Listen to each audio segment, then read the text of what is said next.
Alright, we've made it to the Fort Gratiot Lighthouse in Port Huron. On the lake, Lake Huron, one of the Great Lakes. Right. This lighthouse is reported to be haunted by Bob Lighthouse.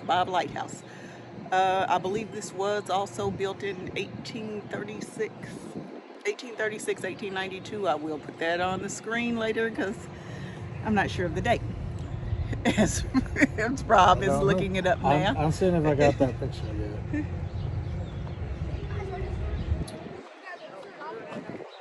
The light was automated in 1933. Was built in 1829. Oh, it was off. Okay, so it's haunted by Bob Lighthouse and a couple of others that I don't remember. And as we said, we are on Lake Huron, one of the Great Lakes. With the Great Lakes, there are hauntings everywhere on the Great Lakes because of all the shipwrecks. And we do plan on visiting other Great Lakes, Lake Superior, the one that doesn't give up her bodies. I can't wait to see Lake Superior. I've never seen Lake Superior. I've lived in Michigan and I've seen quite a few of the Great Lakes, but have not seen Superior. And what was the shipwreck in Superior? The Edmund Fitzgerald. So we definitely want to go see that. Maybe not this summer, but we will plan on doing that, doing a video on that. And we do plan on going up the lighthouse stairs. There are like 90 some stairs, I believe. I thought it was 94. 94. Could be wrong. That's why Rob is here. So maybe 94 stairs, according to Rob. 90 something, lots of stairs. So we'll go up there, see those. It looks like we're waiting on the tour to start, but it looks like you can actually walk on the outside. It's somewhere over here in these trees, but can't really see it right now. We can't go over there yet, but we'll be there soon. Yeah. But as for now, we're just waiting on the tour to start. All right.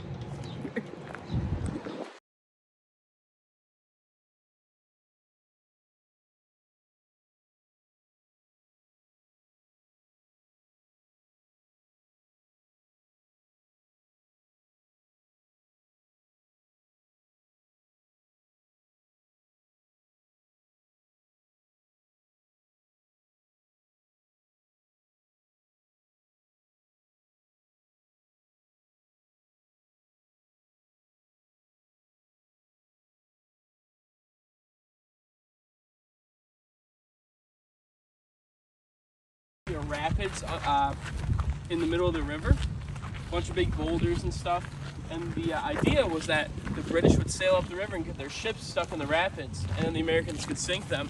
But of course the British were much smarter than that, and they never came this way. No battles ever happened at the fort. 9 months later, they got rid of the fort entirely because the war was over. Well, then about 10 years later, they rebuilt the fort. Because at this time, this was the frontier. We're going to stop right here. But this was the frontier. Between here and Detroit were only about 5 farms. That was it. And the only way to get to Detroit was down the river. That would have taken like a day to get there too. Now, this building here was built in 1829. And it used to be the hospital for the fort. It was the hospital from 1829 to 1879. But it was also a local hospital. The doctor there would make calls to people's houses. And after the tour, you're more than welcome to walk in there. There's lots of stuff to read and look around inside of it. But in 1879, they sold the building to the public when they were done with all the fort buildings. The guy bought it. He actually put it on rollers and moved it back about 2 blocks from where it used to be at the fort. Split it down the middle into 2 separate houses, and people lived there until about 2006. 2006, we found out, what it was. We brought it here and started working on it. It's a long process. We finished the outside, but we're still working on the inside. But you're more than welcome to go in there and check it out when we're done. In this area in 1871, it was a super hot, dry summer, and the Great Chicago Fire happened. And when this fire happened, the embers blew across Lake Michigan and started fires on the west side of the state that spread all the way across the state. It was a really big fire. A bunch of people died. People that survived the fire actually had to sit in Lake Huron for 3 days just to wait till the fire burned itself out, because that was the only safe place they could go. But because of that, on the property here, we built something called a fog signal. And the fog signal's job is basically when conditions were so poor because of so much smoke out on the lake. When the conditions were so poor, it was just basically so they could see, know where the lighthouse was without being able to see it. And it would have been just behind, there's a brick building around the corner, but it would have been just behind that. So basically, when the conditions were too poor to see the lighthouse with your eyes, they blow this whistle, and you can know, oh, I'm by the lighthouse, even if I can't see it. And so we had 2 fog whistles here, and they were some of the first 2 on the Great Lakes. One to replace the 2 older fog signals and make it more permanent, and I'll talk about more once we get inside of that, or know more about that. Just about right here used to be a big metal container, and it would have been about 7 feet tall, and it's where they kept all the oil for the lighthouse, because they didn't want to keep anything flammable inside the buildings, because then they'd catch on fire.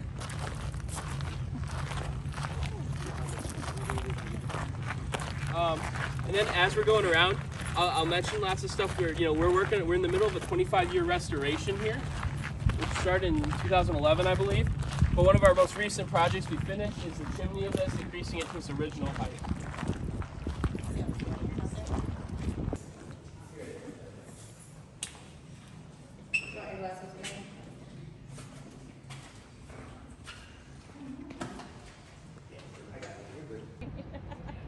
So we used to talk to your dad.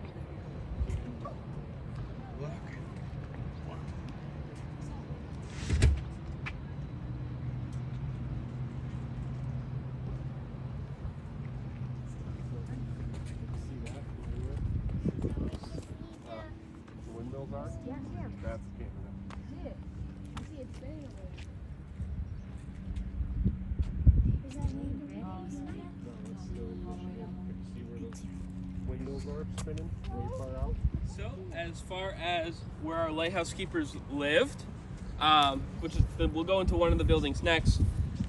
Their original house, I'll just move a little past this around here, was this little wooden house. It was built about halfway between the brick one and the lighthouse today.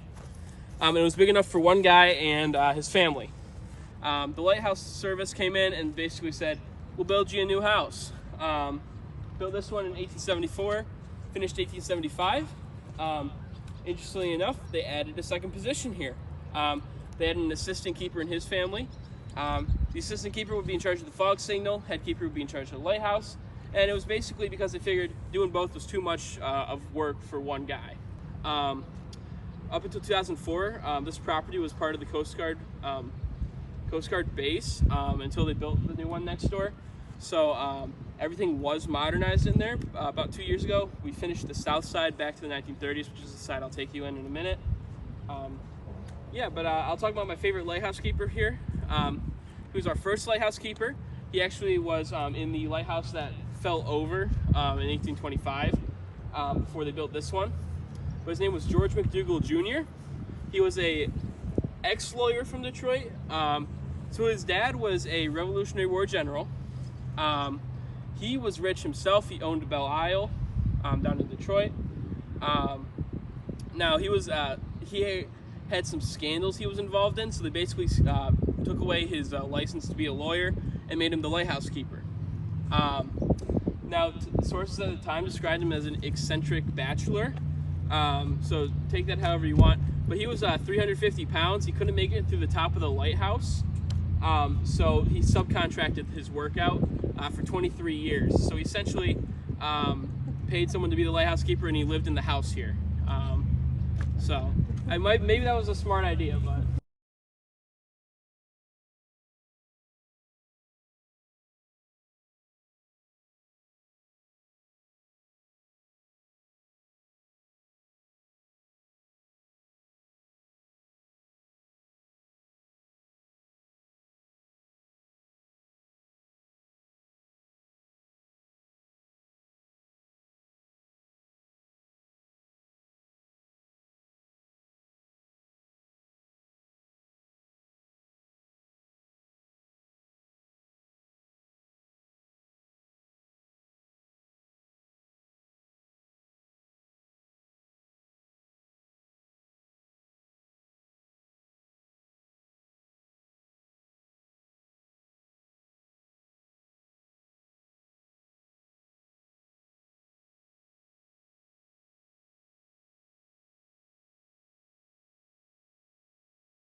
The lighthouse itself was actually originally 65 feet tall. In 1862, we got a more high-powered lens, so you can see that from further away. So we raised the height to its current 82 feet. If you look at the tower, you can see where the texture changes in the bricks a little bit. But this picture really helps because there was no paint, and they used different colored bricks when they added the addition. Out front there, it'll say the lighthouse is 86 feet tall. That's by someone who doesn't know how to measure lighthouses. When you measure a lighthouse, you measure from the center of the light, which our light is 82 feet up there. I don't even know where the 86 comes from because there's more than 4 feet above the light. So. Yeah, because if I get very far away from this place, I'm really okay.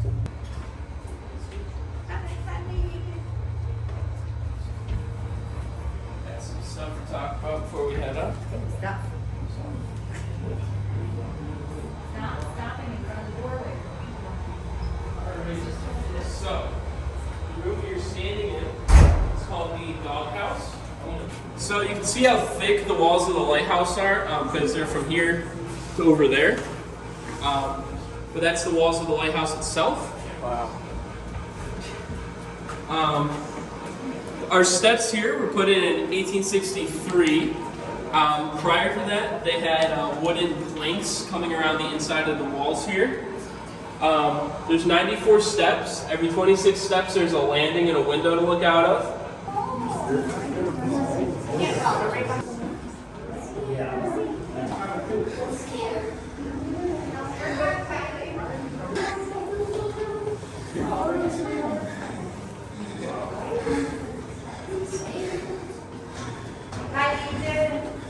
We did twice this in St. Augustine, more than twice this. So, coming up to the top, you watch your head where the opponent is, so you don't hit it there. When you walk out on the platform, there's a slight slope, so the rain washes away from the building. It's not a lot, it just takes you off guard. So, you're okay. Oh, I don't know. Go out of But I didn't think you can handle this. Oh, got my head. Oh. Nope. I cannot believe I'm doing this.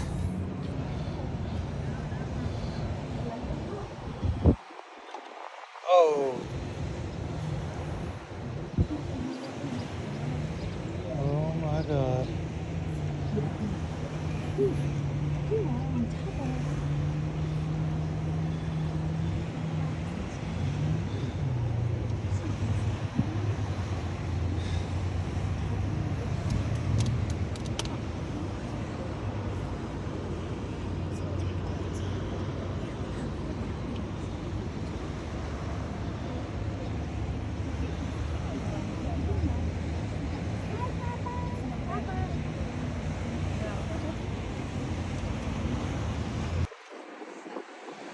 So, walked all the way to the top. I'm not ready to go the rail. Scared to death. She's over there, scared to Not death. like it, Melissa. It's not the highest one, but it's high enough. I personally don't like heights at all. And, ooh wee. And those 94 stairs. Those 94 stairs felt like 294. I think they were kind of long. Even the kids was complaining about how high it was. So,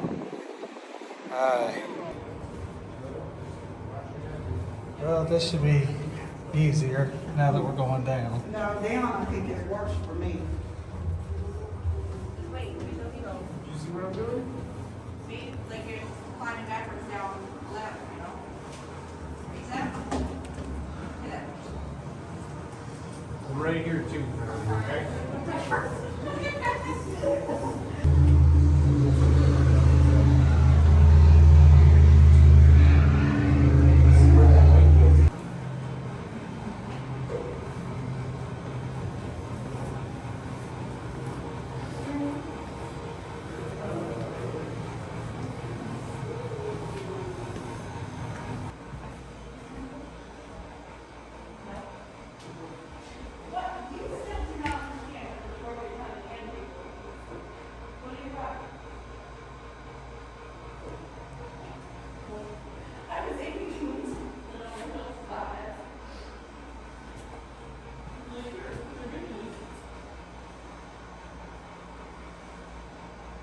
upstairs. Climb up well, climb up well, climb up well.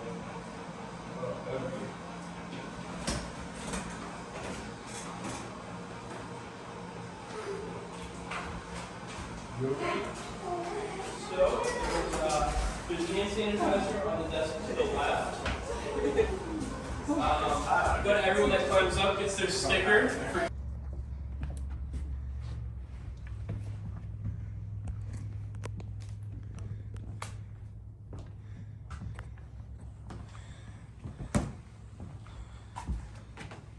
By the way, folks, there'll be presentations tomorrow. It's all set up between noon and 4. Okay. So if you come over to use the park, bring your children or grandchildren or whatever, and Okay. we'll all have a good time. Thank you. This is what they're going to be shown. Okay. Thank you. That was nice. She came all the way back just to tell us that.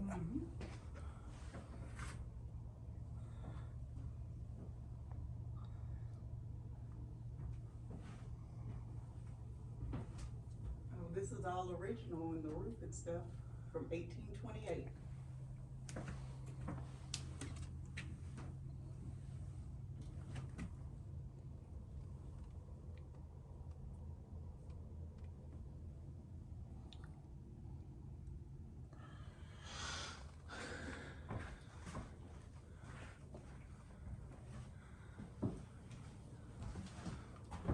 The floors are original.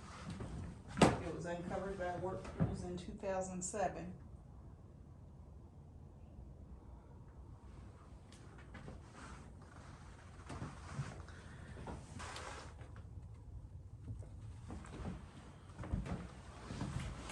So this was the fort they had talked about they built and didn't need.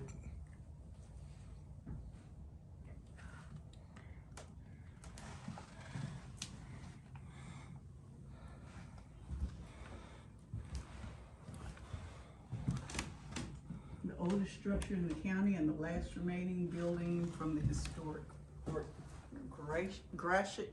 How do you say it again? Gratiot. I think that's correct. I was just trying to think of it.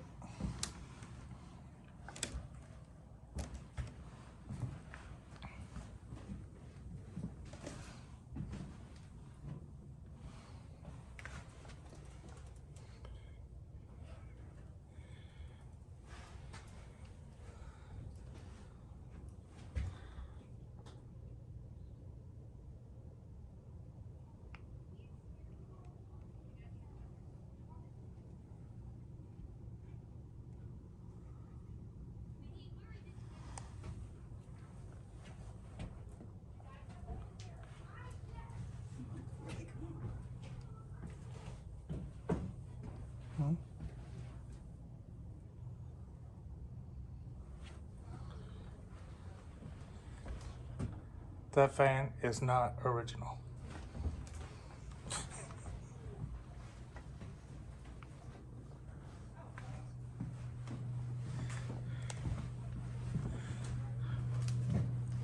This is what's going to be presented. Okay.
Was there anything that you want to tell us about it?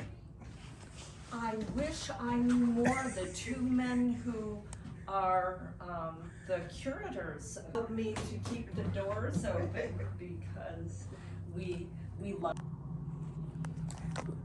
I know the lighthouse is supposed to be haunted. Is this also? Most likely. We haven't had the paranormal people come out yet, to my knowledge. But you might want to take an overall picture of that placard because it gives the dates. And all these tell the story far better than I could. So it was in operation at the time of the Civil War, and that's what we're setting it up in.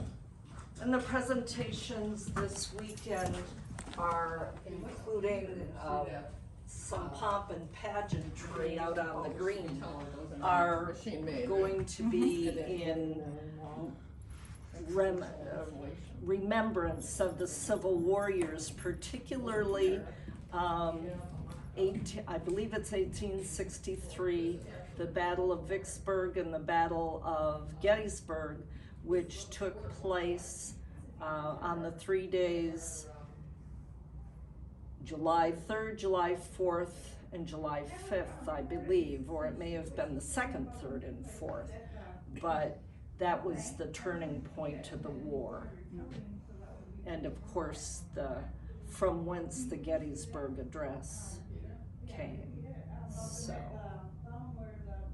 Well, thank you. Well, you're welcome.